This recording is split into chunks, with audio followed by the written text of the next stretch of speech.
दुनिया की कुछ ऐसी आर्कियोलॉजिकल डिस्कवरीज जिन्होंने कई आधुनिक विज्ञान पर सवाल खड़े कर दिए हैं, जिन्हें जानकर आप भी हैरान हो जाओगे। नंबर 1, 1929 में टर्की के टॉपकपी पैलेस, जो कि सैकड़ों साल पुराना पैलेस है, उसे म्यूजियम में कन्वर्ट किया जा रहा था। उसी दौरान पैलेस से एक मैप मिला जिसने सभी को हैरान कर दिया। ये मैप 15वीं सेंचुरी का बना हुआ था और इस मैप को बनाने वाला पीरी जेस था, जो कि 15वीं सेंचुरी में टर्की आर्मी का बहुत बड़ा एडमिरल था। इस मैप की सबसे हैरान कर देने वाली बात ये थी जब अंटार्कटिका को बर्फ के बगैर दिखाया गया था, यानी कि जब अंटार्कटिका में बर्फ नहीं थी। बल्कि आपको भी जानकर ये हैरानगी होगी कि अंटार्कटिका की खोज 1820 में हुई थी, यानी कि इससे पहले ये एक अननोन कॉन्टिनेंट था। अजीब बात है कि अंटार्कटिका की खोज से 300 साल पहले ही पेरी रेस ने अपने मैप में उसे कैसे ड्रा कर लिया, इसकी इन्फॉर्मेशन उसे किसने दी होगी। साथ ही इस मैप में और भी बहुत से छोटे द्वीप हैं जिनकी डिस्कवरी इस मैप के बनने के कई सालों के बाद हुई थी। 1901 में कुछ खोजकर्ताओं को ग्रीक के एंटिक थेरा आइलैंड के पास एक डूबे हुए शिप का मलबा मिला। जब उन्होंने इस शिप की छानबीन की तो उसमें से काफी ज्यादा सोना और कुछ एंटिक पीसेस मिले, लेकिन इन सब के साथ साथ एक ऐसी डिवाइस भी मिली जिसे देखकर मॉडर्न साइंस के होश उड़ गए। जब इस मैकेनिकल डिवाइस पे स्टडी की गई तो पता लगा कि इस डिवाइस को 2100 साल पहले बनाया गया था।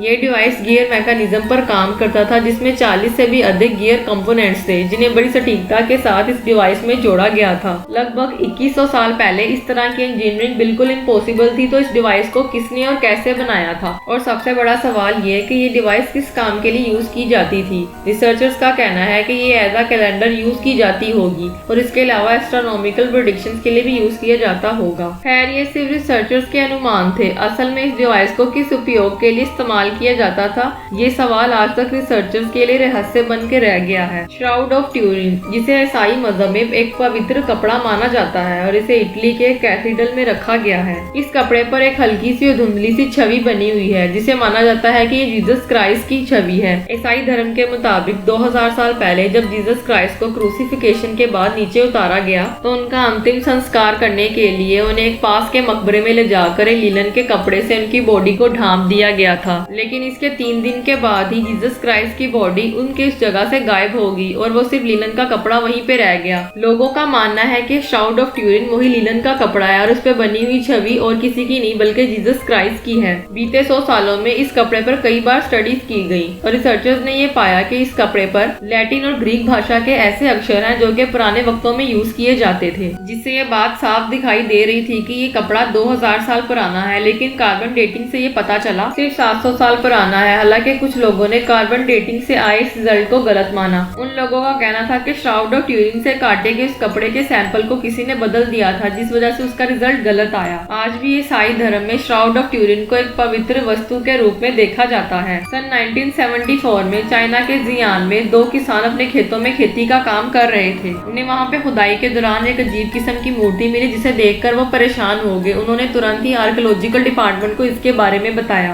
जब आर्कियोलॉजिकल डिपार्टमेंट ने वहां पे रिसर्च शुरू की तो उन्हें 1 या 2 नहीं बल्कि 8000 मूर्तियां मिली, जिसे टेराकोटा आर्मी कहा जाता है। जब हिस्टोरियन ने इन मूर्तियों के इतिहास को पता किया तो सभी लोग हैरान हो गए। इस टेराकोटा आर्मी को 2200 साल पहले बनाया गया था, जिसे चीन के पहले सम्राट क्वीन सिंह हान ने अपने मकबरे की रक्षा के लिए बनाया था। हिस्टोरियन कहते हैं कि क्वीन सिंह हान ने अपने जीते जी मकबरे को बनवाया और उसके सामने इस टेराकोटा आर्मी को खड़ा किया और उनकी मृत्यु के बाद इस पूरी आर्मी को भी उनके साथ ही दफन कर दिया गया। क्वीन सिंह हान वो सम्राट हैं जिन्होंने the great wall of China का भी निर्माण करवाया था। तुर्की की पहाड़ियों से एक ऐसी आर्कियोलॉजिकल डिस्कवरीज मिली जिन्हें ह्यूमन सिविलाइजेशन से जुड़ी कई थ्योरीज को गलत ठहराया, जिसे कोबैकली टीप भी कहा जाता है। इस साइट को सबसे पहले 1963 में खोजा गया था, लेकिन इसकी एक्सकवेशन का काम 1919 से हुआ। खुदाई में यहाँ पे बहुत सारे पिलर्स मिले जिनका वजन 20 टन से भी ज्यादा था और इन पिलर्स पर कई सारी जटिल नक्काशियां की गई थी। जब इन पिलर्स की कार्बन डेटिंग की गई तो नतीजे चौंका देने वाले थे। पता चला कि इस जगह को करीबन 12000 साल पहले बनाया गया था। आपको ये जानकर हैरानगी होगी कि ये जगह गीजा के पिरामिड से भी 6000 साल पहले बनी थी, यानी कि 12000 साल पहले भी कोई ऐसी सभ्यता रही होगी जो इतने विकसित थी कि वो ऐसे स्ट्रक्चर्स और इतनी जटिल कलाकृतियों को बनाना सीख गई थी। क्योंकि अभी तक सिर्फ यही माना जाता था कि 12000 साल पहले के लोग सिर्फ जंगलों में रहा करते थे, उन्होंने अपने औजारों को भी सही तरह से इस्तेमाल करना नहीं सीखा था। लेकिन इस खोज ने इन सारी थ्योरीज को गलत साबित कर दिया। 1939 में एक जर्मन आर्कियोलॉजिस्ट विलियम कोनिंग को ईरान में ट्राबू के प्राचीन साइट पर एक अजीब किस्म का पॉट मिला जो कि करीब 2000 साल पुराना था। पहले तो ये सभी को एक नॉर्मल सा पॉट दिखा जिसके अंदर एक मेटल की रोड और एक एक कॉपर की ट्यूब थी। लेकिन जब इस पर स्टडी की गई तो पता लगा कि ये साधारण सा दिखने वाला मटका एक एंशिएंट बैटरी है और रिसर्चर्स ने इसको प्रूव करके भी दिखाया। जब इस पॉड को एक एसिडिक सोल्यूशन यानी कि लेमन जूस, विनीगर या फिर अल्कोहल डालकर इसके अंदर कॉपर ट्यूब को फिक्स करके मेटल की ट्यूब को लगाया जाता तो ये करंट जनरेट करता। हैरानगी की बात तो ये थी कि 2000 साल पहले उन्हें ऐसी बैटरीज जनरेट करने का विज्ञान कहाँ से मिला। रिसर्चर्स का मानना है कि इन बैटरीज का यूज इलेक्ट्रोप्लेटिंग के लिए किया जाता होगा या फिर हो सकता है कि इन बैटरीज का यूज किसी रिलीजियस पर्पस के लिए भी किया जाता होगा। टेक्सास के एक छोटे से गांव लंदन में रहने वाले मैक्स हॉर्न और उनकी बीवी ईमा हॉर्न को साल 1936 में एक मेटल का हैमर मिला। काफी पुराना होने की वजह से उन्होंने इस हैमर को आर्कियोलॉजिकल डिपार्टमेंट को सौंप दिया। जब उन्होंने इस हैमर पर टेस्ट किए तो जो रिजल्ट सामने है वो बहुत ही हैरान कर देने वाले थे। पता चला कि ये हैमर 140 से 150 मिलियन साल पुराना है। इसमें लगा लकड़ी का हैंडल बिल्कुल कोयला बन चुका है। ये हैमर एक पत्थर के बीच फंसा हुआ था जो करीब 400 मिलियन साल पुराना था। ये कैसे संभव हो सकता है? क्या इतने साल पहले भी कोई ऐसी सिविलाइजेशन अर्थ पर मौजूद थी जो कि मेटल के औजारों का यूज करती थी? इस हैमर की एक और चौंका देने वाली बात ये थी कि ये हैमर जिस लोहे से बना था वो इस कदर शुद्ध था कि आज तक धरती पर ऐसा लोहा नहीं पाया गया। दोस्तों, उम्मीद करते हैं कि वीडियो आपको अच्छी लगी होगी। अगर वीडियो अच्छी लगी हो तो वीडियो को लाइक और चैनल को सब्सक्राइब करना मत भूलिएगा। मिलते हैं नेक्स्ट वीडियो में। धन्यवाद।